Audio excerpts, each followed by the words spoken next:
Hello everyone, from this video we'll be discussing about query builders.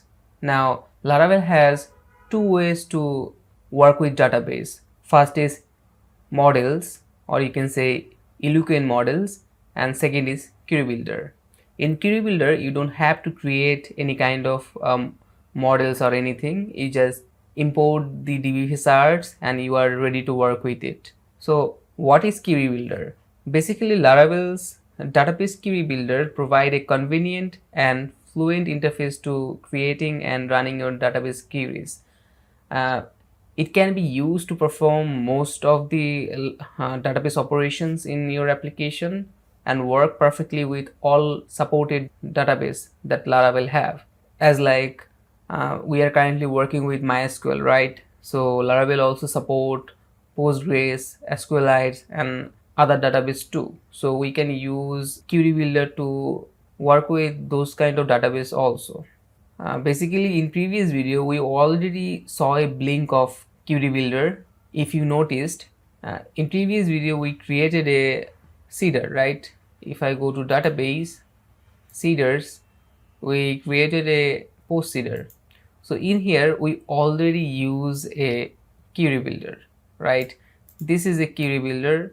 We are using DB facade to communicating with our database table and inserting the data, right? Okay, let's close it. We'll talk about query builders more detailedly from this video. Now first of all, you have to make sure that your database connection is established. Like in our database connection video, I saw you how can connect your application with database, right? So before working with database or query builder, you have to ensure that your application is connected with your database.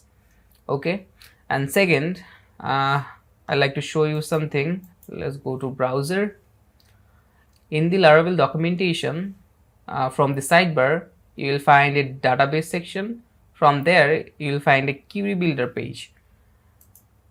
If I open it, you will see this page. Basically I highly encourage you to give it a basic read. What this documentation is saying, basically it has everything that you need to know about query builders, right?